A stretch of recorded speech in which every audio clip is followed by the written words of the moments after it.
Alex is a fisher. His boat, the sea, it's more than a job to him. It's what he lives for. Online and in the media, between misinformation and exaggeration, the reality of his fishing practices is far from how it's portrayed. He tries to bring some common sense to sensationalist clickbait articles. He posts a photo of his own trawl, very different from those shown in videos. He explains, he comments, but his message gets lost in the noise. Shares keep spreading, comments keep coming, and he feels so powerless. So, what if we gave Alex a voice? What if we gave a voice to those who aren't being heard? Trawls, so-called bulldozers of the sea. But are they really? First, what exactly is a trawl? It's a cone-shaped net towed by a vessel. The pelagic trawl is used to fish species living in the water column, while the bottom trawl is used for those near the seabed. The fishing method is tailored to the species. Does bottom trawling destroy the seabed? For years, fishers have been working with scientists to develop and use tools that reduce the environmental impact of their fishing gear. For trawls, this means using lighter materials to minimize contact with the seabed, as well as larger mesh sizes so smaller fish can swim through. AI projects have also been launched. Fishers have no interest in destroying the ecosystem that sustains their livelihood. Be careful with simple black and white descriptions of fishing gear. They can't just be swapped out.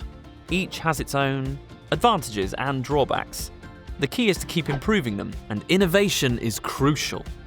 Banning one type of gear in favor of another risks multiplying and shifting the impact. The concept of impact itself must also be qualified, as it depends on multiple factors.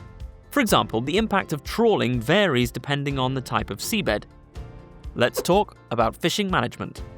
Trawling is strictly regulated in the EU. But what does that actually mean in practice?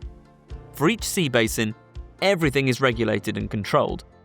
The size of the trawling net and its mesh, the selective devices that must be used, the areas where fishing is allowed, the catch limits, the licenses and fishing permits that must be held, and so on. These rules help protect both fish stocks and the environment. Fishers can't just fish anywhere or catch as much as they want. And what about trawling in marine protected areas? Each MPA has a conservation goal with tailored management measures. A risk assessment is carried out to analyze the compatibility of each human activity in the area. For example, protecting an area important for seabirds may be incompatible with developing wind farms, but compatible with bottom trawling. That's why a case-by-case approach is essential, in close consultation with local experts. European fisheries are among the most regulated in the world. While certainly not perfect, they are constantly improving their practices and carrying out innovative projects through the combined efforts of all stakeholders in the sector. What's the environmental rationale for stigmatizing European fisheries? If the sector, fishers and their families were to give up today, imports, which are already high and often subject to weaker environmental and social standards, will become our only reality. Let's not demonize an entire sector. Let's take a step back from over-the-top headlines and continue working together towards more sustainable and environmentally responsible fishing practices.